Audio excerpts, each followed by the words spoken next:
Yo, we're cruising. We are cruising. How do I set this thing up? This... Who's calling? Always people calling.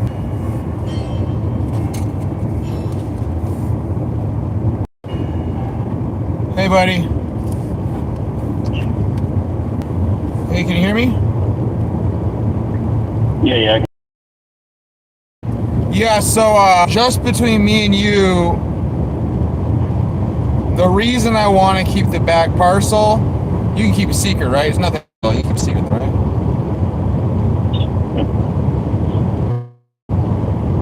What do you, does that have, like, anything on it? Well, you can keep a secret? Nothing illegal. It's not. Me and you, man, whatever you tell me. All right, it's got a really good spring back there with really good water, and the reason I don't want anybody knowing about it because I've been protecting it for a long time from people using it and messing with it, and that's the reason I want to keep the back parcel because it has really good, really clean water coming out of it, 24 hours a day. So I know that's a good selling point also, but it's sort of like I'd rather just people forget about that, forget about that back parcel. I want to keep it just in case something happens in the cities, or I have people that need to get out, get out of the cities, or we need water, fresh water. Well, we've got it. But if I lose that, then I mean, the first parcel has a little spring too, but it's nothing like the second one. That front parcel does have a little spring. The one up top has a spring. Is it a year-round spring? I will say yes. It's a trickle of a year-round spring. The one up top, but the one, man, I don't want to sell it for anything really. I really don't. It's good, clean water. It just pumps right out of the ground. It's a very, very special spring, man. I drink it anytime I'm up there. And yeah, it's all overgrown and stuff, so no one's gonna find it, which is nice, No one's gonna, because there's a bunch of vacant land back in there too, And if someone found that spring, they could use it without permission, and it would not be a good situation. You know what I mean? So I get what you're saying. I just want, it's a great spring, and if you have a serious person that's a serious buyer and you've met them and they're not shifty, you know what I mean? I don't care who buys the front parcel. John, Bob, Sue, anyone can buy the front parcel, but the back parcel, I don't even want anyone knowing really about it unless, it's public. Well, my thought was, man, is that this, for some reason, because of the way the county's doing this, if for some reason they are giving you an issue and they won't allow you sell it without clear title, or buy it without clear title. I mean, I was actually, that document you sent me, obviously that's the process, man. You got to deal with it, obviously. Take after 35, 40, 60 days, and then that they could end up coming back and telling you, well, it doesn't comply. Yeah, I understand, man. I am aware of what's happening with the bureaucracy out there. I know, man. You dealt with it again prior. So, I mean, that's so. My thought right now, man, is just to do one or two things. Hopefully, when they send us the prelim things, will be they may say you can sell it.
maybe looking at this like, I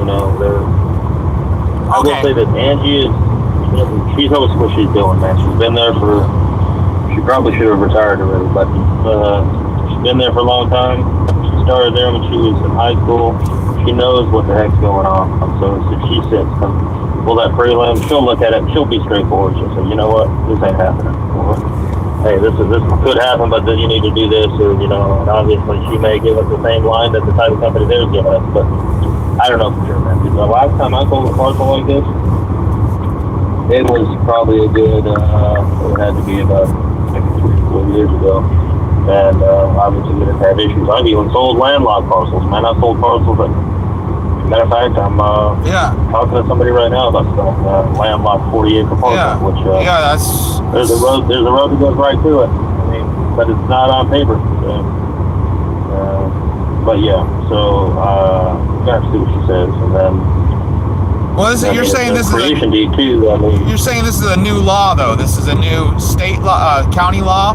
I mean, they even enacted that. I think it was like, well, according to them, it was around 2004 or something when they. But and this is Butte County specifically, right? I think it's actually I think it's the California deal. So there was a state law that was passed that supersedes county sovereignty, basically. Well, because almost everything is county. Yeah, almost everything is county legislation. Almost everything. Deeds, title. Basically, man, we're gonna. We need to. This is actually, man. I'm shocked it's even coming up, but this is. I haven't dealt with this with what we got going on right now. So we're gonna have to have them let us know what's gonna have to take place to make this work. So in your history, your many years of real estate, you've never seen a case like this? Like I said, in the past, I sold a parcel that actually was similar, but that was a few years ago, and obviously that changed things from what Angie was saying. I was even saying, hey, I've done something like this before, so. Well, the reason I'm asking, because if these sales have occurred before, but this legislation that we're being told it's affected by was passed back in 2004, then maybe we just get a different title company and see it. 2024. Yeah. Oh, okay. And so you haven't had a parcel like this since then that you've sold? No, man. I haven't dealt with. Okay.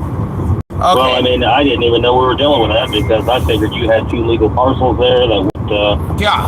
I mean, how was I to know that those were 2 parcels that were sold together for the duration of the time? Well, you know what? It shouldn't matter because a private citizen buying a legal piece of land should have a legal right to sell that legal land in any way they decide to. I agree 100%, man. I agree 100%. I can see though where they are wise with what it is, and I mean, you sounds like you looked these over a little bit too. With what this is, I could see why a title company would not want to be issuing title insurance on something that would landlock a parcel from not having access. If assuming have access. Yeah. Well, I understand the pretext because if there's a law regulating that now to where things are you've got to do things certain ways. Yeah. It's ridiculous. Then there won't be landlocked parcels in the future. Right. So, yeah, that's what you're saying essentially. The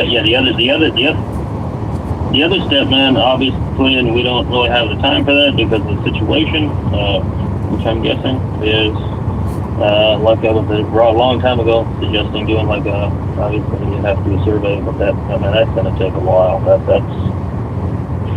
you technically are the legal owner. You can give yourself an easement over your own land. So, but the problem is taking the time to do it.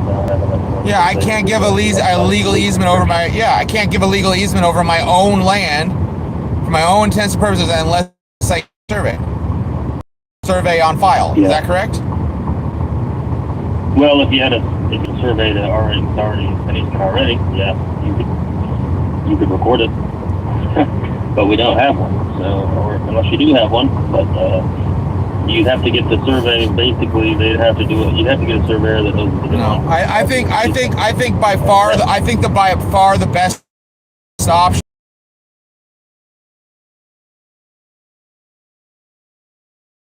And basically, you see prelim. If you see the prelim and there's not already a deeded or prescriptive easement written in for the parcel through that timber way, then that's the priority. We get prescriptive easement filed with the county for that right of way through that timberland, because it's been being used since before I bought it. You know what I mean? It's well over the 5 years it needs to be. You know. And then boom, then they both have easement, and we sell the front one and keep the back one. And if anyone ever wants to buy the back one or I sell it, hey, well, look, it's got prescriptive easement down this nice road right here. Yeah, man. If I were you, I would probably be doing an easement along the property line, just because, and I don't know how the property lays. So with the edge right there, the exact edge right there. So I mean, depending on where they surveyed the markers at, I mean, it could.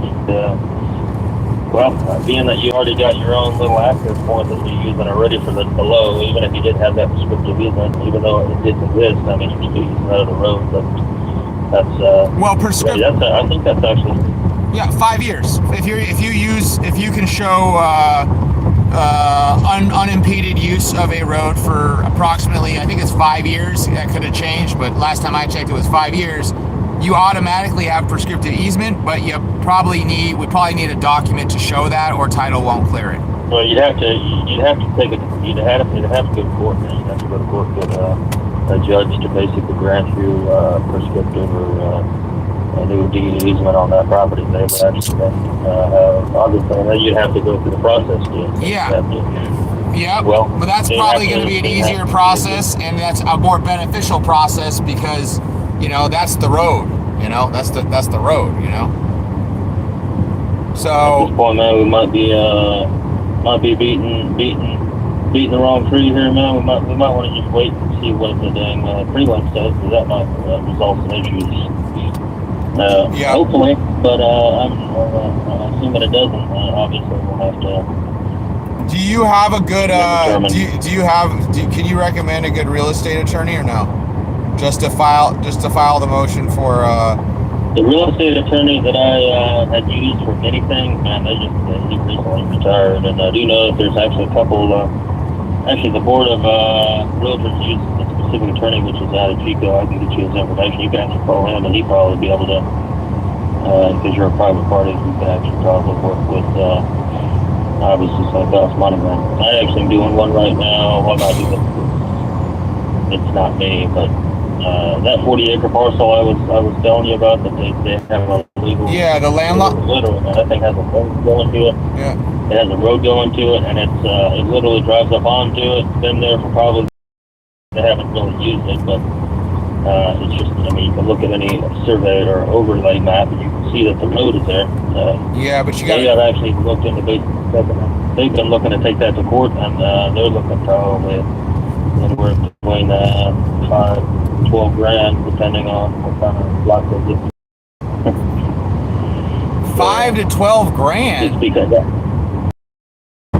yeah, they actually that road that easement that it goes over it comes over like 6 different parcels. So can they prove continuous use? You're saying it's overgrown, yeah. Yeah. Well, they basically have lived. They don't live in the area, so. And that property is basically it's not like yours. I mean, but it's just a piece that they've owned as a family for many years. So, I mean, they could say they used it for hunting or something, but other than that, I mean, that's not. That's fine. Yeah. No, I mean, anyways, man, that's just. You get for any purpose. I mean, you can. That's you can say you're using it for hunting if you're for hunting, but Oh yeah, I know. I mean, you could. Using it. Yeah, correct. That's correct. All right. Well, let's see how it goes with this. Right. You should have an answer. Basically, need to do is look at prelim, and then you'll have a better idea what. As soon as Angie looks at the prelim, she can tell us if it's possible. And then if he sends a copy of that to me, man, I'm going to forward it right to you so you can see what we're looking at.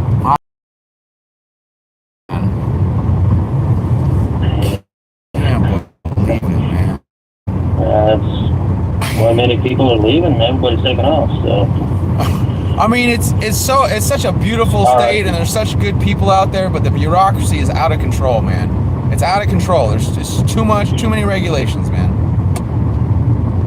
It's unfortunate, man. They got a lot of crazy stuff happening right now. I mean, there's a lot of things we can sit here and probably complain about.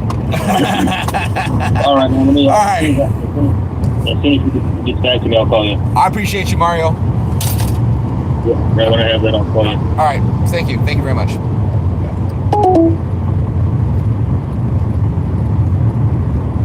All right, we're back. What do we miss? You have a great skull. Oh, you have a great skull too.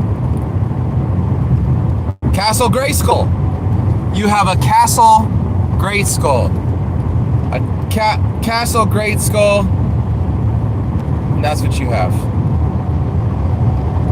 Okay, let's move this because this thing is freaking. Oh my god. They don't really give a place to do this, huh?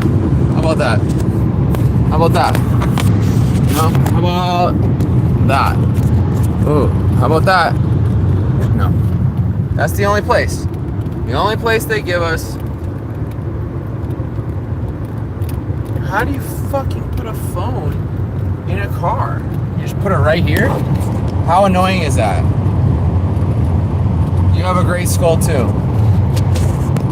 Castle Great Skull. Are you gonna watch the World Cup, dude? Yeah, bro, come on out. You're invited. You watch the World Cup. I watch the World Cup. We all watch the World Cup. Yay! You watch the World Cup. I watch the World Cup. We watch the World Cup. Yay! What do you think about that? Are you down with that? Are you down? Are you down? Are you all the way down? I know the secret, mile per hour over. And it's, well, I'm not telling you live. The last comment is you have a great skull. I don't know what is happening anymore with this thing. All 5 of y'all. All 5 of you all. What about, what, you guys don't care about the UFC or what? You guys aren't, y'all aren't UFCing? UFC you later, homie. Okay. We're listening to this fucking conservative. Right at him. He shoots 5 times at like point blank range, about from 5 or 10 feet away. Misses all 5 times, but causes Ruth to flee. Yeah. He missed him 5 times in close range? And presumably the Secret Service officer had a rifle too. It's not like he pulled out his pistol or anything, because he's on the advance, probably armed and ready. Fuck? So. Oh, I didn't know that. Yeah, another security failure. Well, an embarrassing one too. Yeah, I guess he gets credit for at least not hesitating. But again, the gun's pointed at him. So, but he did cause Ryan to flee, and Ryan's caught 45 minutes later in another. He actually got away. Yeah. So this isn't the Secret Service that caught him either, and he could have been at large. This could have been another like Tyler Robinson situation with the Kirk case, where he gets into his daughter's Nissan Xterra and speeds off, and it was actually a witness who heard the gunshots and took down Ruth's license plate and gives it to the Palm Beach sheriffs, who then put out a warning: be on the lookout for this Xterra. And Ruth is pulled over on the I-95 in another county. And this is Yes, again, like he had an escape plan. Well, how did the Secret Service agent allow, if he's that close to him, why did he chase him down? We've got even less details about the Secret Service's actions at Palm Beach than we do from Butler. So I don't know. I don't have an answer to that question.